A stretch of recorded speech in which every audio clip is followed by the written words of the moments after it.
What's up, everyone? I'm Ryan from Fireside Yankees, and I've got a very familiar face right next to me. Alex, my co-host, my dog. The Yankees just took a 10-2 win over the Royals. Austin Wells had 5 RBIs, and Alex, the Yankees are buzzing. They're in first place. How are you doing today, and how do you feel about Austin Wells right now after a much-needed hot day at the plate? Oh my goodness, I'm doing fantastic. Austin Wells has been one of the quietest bats on this team. You could argue it's him, Oswald Peraza, like they're doing nothing. But I think Austin Wells just rediscovered his swing. I think Austin Wells just figured out that he can hit the ball and he can mash and he can do all the great things we need him to be. 5 RBIs yesterday, 3-run home run. I think he had a 2-run double as well. Like, this guy is starting to pick up the pieces here. Over the last 2 weeks, I think he has like 16 RBIs or some crazy number. Like, he has 3 home runs and a ton of RBIs, and he's seeing the ball better. And the underlying metrics, I know the plate discipline is still a work in progress, but it's looking better. But his slugging metrics are all above average. Like, his underlying metrics suggested that eventually he was going to break out, and I'm glad to see that he is right now. So, Ryan, looking at his offensive potential, he was batting 9th yesterday, by the way. Like, Austin Wells batting 9th is like, the fact that we have that caliber of bat at the bottom of the order is a embarrassment of riches, in my opinion. Yeah, I absolutely agree. And you talk about the plate discipline. The one thing I really like from Austin Wells as of late is that his chase rate has come down. So his outside of zone swing percentage, which is the same as chase rate, this season is 30.6%. If you look at his last 12 games, it's 19.6%. Over that stretch, hitting 317, 383 on base, 610 slug. That's the on base we want to see, number 1, from Austin Wells. Number 2, you mentioned it with the power numbers. He has 11 home runs this year. Last year, in the entire season, he hit 13. We're about, I think, like 45 to 50% through his plate appearances from last year, and he's almost got as many home runs. It's really awesome to see him hit for power. As you mentioned, the Yankees lineup is a lot deeper. Last year, Austin Wells was the Yankees' 3-hitter in the summer. Last year, he was the 5-hitter come postseason time. He was someone who was consistently hitting in the middle of the order. Jazz had to rotate into the 3rd spot late in the season. They didn't have the offensive depth they do now. And it's truly incredible to watch this group just mash, just up and down the lineup. Guys are just hitting. And Alex, I said this to you before the show, everyone eats, man. Everyone.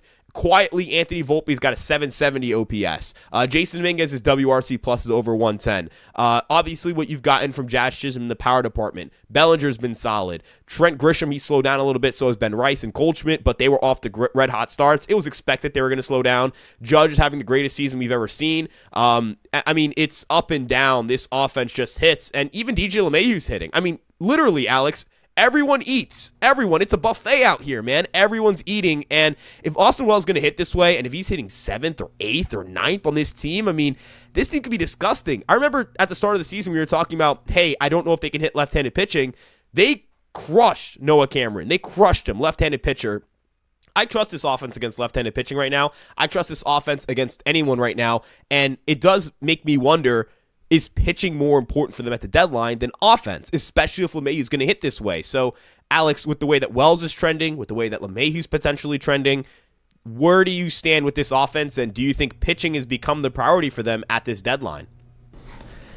It 100% is the priority for them at this deadline, and the reason I say that is because the Yankees just gave up over 30 freaking runs to the Boston Red Sox.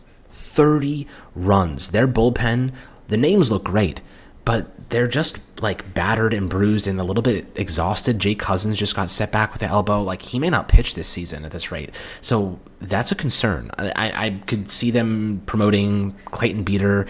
Yari De Los Santos, dude, is escaping by the skin of his teeth. Gave up 2 walks and 3 hits yesterday. Somehow doesn't give up an earned run in less than 2 innings. Like, they are just getting by with some of these bullpen arms. Ian Hamilton has been, like, pardon my language, ass, like straight up ass. And the weird thing is like underlying metrics like aren't that bad, but like he's walking a ton of batters. So walks are, I know, Ryan, your worst enemy. You hate walks. And Ian Hamilton's walking a hell of a lot of guys. So I do think that at this point, they could use a bullpen arm, and they could probably use a starting pitcher. Luis Gil is like de facto big starting acquisition, but can we trust him to stay healthy? Can we trust him to pick up where he left off last year? That's the question that will be answered. We will find out. But I know you like a couple guys. I know you dropped a mock trade for Merrill Kelly. Like there's some interesting names out there. But in my opinion, if you are the Yankees and you're looking at a situation where like you have these resources, right? You have some minor league prospects, maybe some major league talent that you can deploy. In my opinion, starting pitching is the most important thing right now because your offense is the best in baseball. Like, I think they rank first in home runs. They rank maybe first in slugging rate, maybe 1-2 behind the Dodgers. Like, they're arguably the best offense in baseball. Like, if you want to add another piece that's an embarrassment of riches, absolutely go for it. But in my opinion, that starting rotation without Garrett Cole, there is a weak link there. And if you get to the postseason and your three-man rotation is Max Fried, Carlos Rodon, and who the hell else, like, you're probably concerned about that, right? Like, I think you need a guy that you can trust in the playoffs in October. You're about to get Stanton back, by the way. I forgot. Like, if you want another offensive jolt, you're about to get one of the best postseason performances we've ever seen back. Now, we don't know what we're going to get out of him, but he's better than you're probably going to get from someone at a deadline deal. And I do think that, with Ben Rice kind of simmering a bit, I do think that Stanton will bring a little bit more juice to the table. Is there anything that you think about, like, what kind of pitcher the Yankees should be going after? I think that they need a quality starting pitcher that can be your number 3 in a playoff atmosphere. I 100% agree on the point of they need someone who can be a number 3 at the very worst. I would prefer to get as good of a pitcher as humanly possible, but we do have to acknowledge a couple of limitations here. Number one, the Yankees' best prospect is George Lombard Jr., who is a good prospect, but one the Yankees do not want to trade at the deadline. So you're not going to be dealing your number one prospect. So someone like Freddie Peralta, I don't see that happening, but I do see someone like a Merrill Kelly, who is a really good starter this year, 3.18 ERA in the postseason. He's only had one playoff run, but in that playoff run, 2.25 ERA over 4 starts, helped the Diamondbacks get to the World Series, won his World Series start. This is a very quality, middle-of-the-rotation guy who could be a number 2 on a staff. I mean, he was the number 2 on a staff that went to the World Series. Imagine if he's pitching behind Carlos Rodon. He's a very different look for Max Fried and Rodon as well. Right-handed pitcher, kind of throwing the kitchen sink, four-seam cutters, change-ups, sinkers, sliders, curveballs, a lot of different stuff. I also agree that they need a bullpen arm. I don't trust this bullpen right now. I understand injuries have played a huge role into that. Not having Luke Weaver sucks, for lack of better words. But they need another arm. But every team needs another arm at the deadline. That's not a matter of, wow, Brian Cashman built this awful roster. They're in first place. I mean, I'm not going to sit here and criticize the roster construction when they're in first. The one thing I did criticize was the lack of a third baseman. But DJ LeMahieu's been that for them, so I can't even criticize that right now. But I will say they need a bullpen arm. I also do like the idea of promoting a Clayton Beater. I don't see why it wouldn't be worth trying right now. I know his walk rate's a little high in AAA, but it's come down to the last few outings, and he is striking out everyone. I mean, in his last month, he has a 41.2% strikeout rate, a 1.17 ERA, and a 2.27 FIP. He's sitting 96 miles an hour on the fastball. The slider is the best breaking ball in the organization, in my opinion. He is dealing, and this is a really cool thing too, 54.5% ground ball rate in AAA this year. A lot of ground balls, a lot of weak contact on the ground. That's really good. Not a lot. I don't think he's allowed. Yeah, he hasn't allowed a home run yet. He hasn't allowed a home run. He's allowed, I think, 1 home run in AAA over the last 2 years. Yeah. I mean, that's really good. You don't want a guy who gives up home runs. If they're going to have some wild command, that's not great, but at least it's not coming with home runs. It's coming with a ton of strikeouts. I also would like to mention in regards to Giancarlo Stanton, yesterday picked up 2 hits in his rehab assignments, absolute seeds. Alex, is it kind of like, could you imagine being a Double-A pitcher? You're trying to work your way to the big leagues. You got a runner on, and Giancarlo Stanton comes up. Like, isn't that kind of cruel? It's kind of mean, no? And isn't it kind of foreshadowing that it's the Red Sox Double-A affiliate he's playing, and he might come back for a series in Boston? He's getting ready to kill Red Sox pitching right now. He's facing them right. He's facing the baby Red Sox right now. Now he's going to face the big boy Red Sox this weekend. Alex, what are you expecting from Stanton, and how do you think the Yankees are going to get everyone playing time when he comes back? I mean, at this rate, like, you imagine they're going to platoon at DH, right? You could give Paul Goldschmidt some days off. I think that Goldschmidt could use a couple days off right now. Like, he's starting to quiet down. You could see it in his head. Like, he's a little bit demoralized, you could say. I think putting Ben Rice at first base, giving him a couple days to rest, or just maybe alternating for a week or two, allow DH to kind of be open for Stanton to take over. So I could see them being a little bit more liberal with Goldschmidt's playing time, or rather liberal with Ben Rice's playing time at first base. So I do like that concept. I also think platooning just against left-handed pitching, like, Stanton's going to play against left-handed pitching, and then Ben Rice can be someone that faces off against righties predominantly. So there's a bunch of use cases for Rice and Stanton. I'm not too worried about that, but like he looks good in Double A right now. But again, like he should look good in Double A. He's been practicing for months, getting ready for this return now, and I think he feels pretty good. He clearly has a lot of confidence, and he's coming off of that ridiculous postseason run. So it's just another big bat to add to the equation. Like now you think about like what you have now, like the top of your order can be, I guess Trent Grisham or Paul Goldschmidt. And then you have Aaron Judge, and then you have Cody Bellinger, Stanton, Jazz, Anthony Volpe. Like you have just Austin Wells is down there, right? DJ LeMahieu still mashing, as you mentioned. There's just so much. Jason Dominguez is still there. There's just so much talent to work with, and you can really play the numbers now. Like all these guys should be getting playing time, and they should all be, Aaron Boone now has the resources at his disposal to make sound, like mathematical decisions, right? Like, okay, this guy, Jason Dominguez is tremendous as a left-handed batter. He's not as good as a righty. We want him facing off against this guy who plays, maybe it's a right-handed pitcher that's has a bad fastball, and Jason Dominguez capitalizes on fastballs. Or maybe, they want Ben Rice in there. They want Trent Grisham in there, who's better against breaking balls. Like they can really play these numbers now, and they have like multiple layers of like talent that they can deploy, and Stanton's just another piece of the puzzle in that regard. So I'm pretty excited to see how they deploy him. But like if I was in Double A and I was pitching, like there has to be an asterisk next to that number after Giancarlo Stanton mashes a single off the outfield wall. Like that's just classic Stanton, like driving a single off the outfield wall. Like any other player would be a double, but for him it's a single because it's going like 120 miles an hour and it hits the wall, like it leaves a dent. So it's just.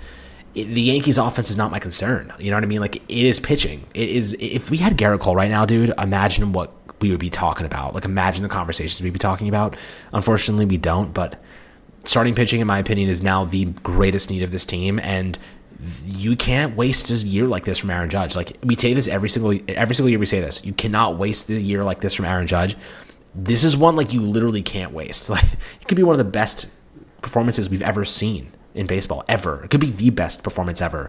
You need to go get a starting pitcher that's going to help you in the postseason, because otherwise we will not forget it. I'm going to give you a crazy Aaron Judge stat. So Kyle Raleigh is the second best Kyle Raleigh has the second best WRC plus in baseball. Aaron Judge obviously leads baseball in WRC plus. He's been the best hitter in baseball. The gap between Aaron Judge and Kyle Raleigh in terms of weighted runs created plus is the same as the gap between Kyle Raleigh and Anthony Volpe. I just want you to think about that. The gap between Aaron Judge and the second best qualified hitter in baseball, the guy who's on pace to shatter catcher records offensively, is the same as the second best hitter, Kyle Raleigh, and the 69th best hitter in weighted runs created plus. If you use OPS, the gap grows even wider. I believe the gap is like Aaron Judge's OPS is higher than Kyle Raleigh's by a margin that is greater than the margin between Kyle Raleigh and like the 83rd best player in baseball. It's pretty insane. I mean, it is unbelievable what Aaron Judge is doing. He leads the best offense in baseball. And unlike previous seasons, and we kind of mentioned this when we said everyone eats, all that stuff, the Yankees can hit even without Aaron. Like the Yankees offense without Aaron Judge, if we remove them from the sample size, 114 weighted runs created plus, 760 OPS. Do you know how many teams have a higher weighted runs created plus than the non-Aaron Judge Yankees? 4. 4 of them. Just 4. How many have a higher OPS than the Yankees without Aaron Judge? 3. Dodgers, Diamondbacks, Cubs. None of them American League teams. I believe the weighted runs created stat, I believe it's the same as well, because I think it's the Mets who are the third team or the fourth team that qualify for that. They're a National League team. So you are by far the best offense in the American League. It's not close. You have a greater degree of separation between you and the second best offense in the American League in terms of weighted runs created plus at 19 points. 19. It's 19 points. It's not close. The Yankees are 19% better than every other offense in the American League. If you wanted to compare that, so you subtract 19 from 110, that is a greater gap than the Mariners, who are second, and the Cleveland Guardians, who are 21st at 93. They are a dominant offense. But as you mentioned, pitching staff doesn't feel that way right now. The Yankees active roster bullpen, so everyone who's currently available to them, 4.13 ERA.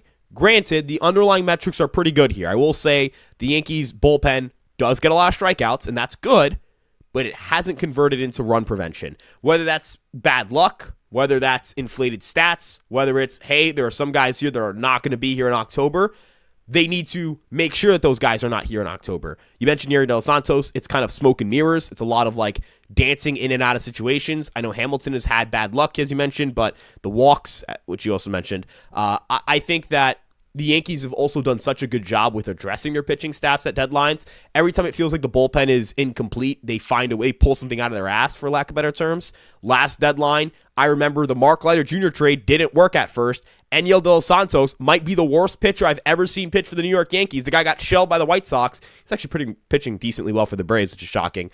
And then by the end of the year, Luke Weaver was the closer. Holmes figured it out as a setup man, and they put together a really good bullpen and went on to go to the World Series. But you could argue the bullpen's why they didn't win the World Series, because in Game 1 they blew it, and in Game 5 that bullpen came in with a one-run lead and also surrendered that lead. There were 2 games that the bullpen blew late in games that they should have won. So they do need to make sure they reinforce that group. There is no Tommy Kahnle right now. It sucks to not have him at the moment. It sucks that he's not here anymore. It sucks to not have Jake Cousins because he's hurt. It sucks to not have Luke Weaver because he's hurt. It sucks that a lot of guys who came back and were supposed to help are not helping right now.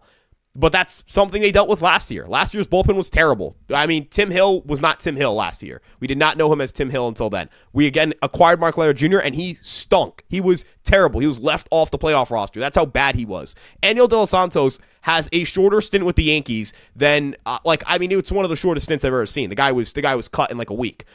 So, again, the Yankees do a good job addressing bullpen help. I'd be more concerned if they needed offense. I really would, Alex. I'd be way more concerned if they need to get a bat, because there's no good bats in the deadline. I do not want Nolan Arenado. I don't want him. I'll throw myself into a lake, a freezing cold lake in Siberia if we get Nolan Arenado. I will say one pitcher that I'm targeting for the bullpen that would be wet dream here. I kind of like David Bednar, former closer, not really the closer anymore. Struggled a lot last year, stunk to high water. This year, though, the strikeout rates are beautiful. Tons of velo, big fastball. The ERA is still a little high. It's like high 3s, but I think the underlying metrics suggest he should be better. I don't know. I don't know if there's anyone in your mind, but I want a power pitcher who throws a lot of strikes. It's kind of like ideal guy for the bullpen, you know? Yeah, I think the guys that the Yankees like in specific are usually guys that are kind of like high 3, low 4 ERA, great underlying metrics. They see something they can tweak to get it lower. Like that's kind of that's kind of exactly what Matt Blake looks for in terms of value grabs. So, if you have Devin Williams, you have Luke Weaver as your primary closers, you have some setup guys. I guess in this case, if Lever's healthy, Devin Williams is your setup man. But I do think that they're going to find a good value grab bullpen arm, but most of their allocated resources should be on a starting pitcher, because when you get to the playoffs, man, if you have a 3-man rotation of Fried, Rodon, whoever they acquire, your bullpen has Luis Gil and Clark Schmidt and Will Warren. You know what I mean? You don't have to really worry about your bullpen in that instance. It's really just more so finishing off the American League. But the Yankees are doing it with patchwork pitching at times right now. They really have had mostly patchwork pitching in the rotation, leading up to recently. With Will Warren and Carlos Carrasco pitching innings. They've just been cycling starting pitchers. Marcus Stroman started the year. You're going to have so many arms in the bullpen when the playoff rolls around. And they're already, 4.5 games up in the American League East. They probably feel if we add a couple pieces at the deadline, good pieces, we're going to win the AL East easily. And we don't have to, go crazy, in terms of, making moves earlier than anticipated. Yeah. I think they're waiting until after the MLB draft anyway. They're going to bring it down to the deadline, which makes sense. But the Yankees drafted 7 pitchers a couple years ago. That was on purpose. That was so they could leverage them if they needed to, because they knew that a window was opening with Judge and Cole and some big deals they were expected to drop. So I'm pretty optimistic right now on what the team is going to do. I think Cashman's hunting, but I think the priorities have shifted away from the infield and more toward the pitching for sure. So. And they probably view Luis Gil as a deadline grab, de facto deadline acquisition. They love to do that stuff. They probably view him as that. And by the way, if Luisio returns and he like picks up where he left off, like he's going to be an excellent pitcher the rest of the way. So I do think like I'm holding out hope. I'm not like optimistic, but I am hopeful. And worst case scenario, he can serve as a high velocity, high strikeout bullpen arm, right? Like that's not a bad thing. And Clark Schmidt too, he can be a very good bullpen arm. He started in the bullpen. So I'm pretty bullish on where the Yankees are going with this, but one more good starting pitcher and I feel pretty good about this team. Yeah, and so when you talk about moving guys from the rotation to the bullpen, Will Warren has a 3.29 ERA and a sub-2 FIP when he's first time through the order. His fastball velocity, sinkers and four-seamers in the first 2 innings, is 93.8 miles an hour. Every inning after that, it decreased to 92.8. He really struggles second and third time through the order, but if you look at that first time through, utterly dominant, 32.9% strikeout rate. I think it's an 8% walk rate. That would be sick. That converts very well into a bullpen role. He could be, with the sweepers and the curveballs and the changeups and the sinkers and the four-seamers. I mean, the guy's got nasty stuff. You shorten that in a bullpen role in the second half. I don't want him pitching in AAA. I absolutely do not want him going back to AAA. He's not learning anything down there. And the Yankees are going to have enough rotation depth where they don't need Will Warren stretched out to be a starter in August and September. Because if guys come back healthy and if you add a starter, you have Ryan Yarbrough, who's going to be, I don't know where he's going to be, but he's going to be a guy you can go to start still. JT Brubacher should be back from the IL. He is someone who can, in theory, start games for you. You have Cam Schlittler, a top 10 prospect. The Yankee organization actually ranked him top 5. He will be someone who should be capable of making major league starts in August. You could argue he's capable of doing it right now. That's 3 guys outside of your starting 5 who can make starts for you if something, God forbid, happened and you needed to call someone up right now. Will Warren being in a bullpen role is just going to be way more beneficial to this team in the second half than sending him down to AAA to be rotation depth. We have rotation depth, and he can start in a pinch if needed. I don't think that's going to be a problem. They did it with Johnny Brito a few years ago. They did it with Randy Vasquez a few years ago, yo-yoing them in and out of the rotation, and that was for a not good baseball team. That was for a baseball team that honestly probably should have had them starting every 5th day because that's how bad they were. This year's team, they have enough depth where they can do those kinds of things, and if they add at the deadline, they'll certainly have more depth to do it. I feel like this team's in a good spot right now. We'll see how things go throughout the rest of the month. We'll see how they perform tonight. They're facing Chris Pubic. He's a Cy Young contender. It's going to be a tough challenge. Will Warren's going to get a good challenge tonight. I think he's on the mound. I think he's on the mound tonight, or is it Clark Schmidt? I'll double check right now. But Clark Schmidt is pitching in this series. It'll be good tests for both of them. These are important starts for both of them. It's Schmidt going today, Warren going tomorrow. So Schmidt versus Bubic, and then Warren versus Lugo. So I think we're in a good spot. So we'll see how things go from here. Alex, you got any final words before we depart here? Man, just DJ LeMahieu, please keep doing what you're doing. Yeah. Do not regress, Mr. LeMahieu, please. Him panning out right now, him recovering and doing what he's doing and being good defensively, would eliminate a huge need for this team. And guys, the infield market is so cooked. There's nothing out there. IKF, the regression is coming for IKF. I guarantee it. His numbers, it's coming. It might not already be happening, to be honest. Eugenio Suarez, horrible defender. He's got some pop. I guess Yohan Moncada, that'd be fun, but he's also a bad defender. You're sacrificing offense for defense. It's not what you really want to do. So, I wouldn't hate them bringing in a right-handed power bat. I wouldn't hate it. But I think that DJ LeMahieu just becoming that old version of him for this one last run would really solve a lot of problems for us. Yeah, right now he has his best expected weight on base average, ex-WOBA, since 2021. His best expected weight on base average on contact, which is just quality of contact, since 2019. His best hard hit rate since 2019. His best walk rate since 2022. There are a lot of really, really good underlying numbers here. Best barrel rate since 2019. Highest average exit velocity since 2019. He's hitting the ball a lot harder than he has in previous years. Again, small sample size. We'll see how it sustains. But I did say I would eat a sock if he was a league average player. And I said I think it was 20 games was the minimum. So if DJ LeMahieu doesn't play a single game for the rest of the year, I have to eat a sock. So, look, I'm hoping I have to. I want this team to win. I want this team to perform well. With DJ LeMahieu, it would be nice to not have to trade for a third baseman. As you mentioned, the infield market stinks. It's a lot of flawed guys. If I have to see IKF start at third base for the New York Yankees, I will claw my eyes out. So, yeah, please save me from that, DJ LeMahieu. DJ LeMahieu, please save us. Please save us. Well, that'll wrap up this episode. Thank you guys so much for tuning in. It's awesome to have all you guys supporting us. It's awesome to see you guys on the Instagram, the TikTok, the Twitter, the Facebook, this YouTube page. It's all under the same handle. Links to everything are in the description. And go check out empiresportsmedia.com, our website, our home for all of our written content. Alex has a ton of great stuff on there. I write on there. We have a ton of really talented and excellent writers who are producing tons of content, not just about the Yankees, but all of your favorite New York sports teams, whether it's the Giants, the Knicks, the Rangers, etc., etc. So many things are happening in New York with sports all the time. It's the city that never sleeps for a reason. We appreciate you guys again for tuning in. Our Twitter accounts are above our head if you want to tag us or talk to us, and we'll see you guys in the next one. Peace out, everyone. Have a great rest of your day.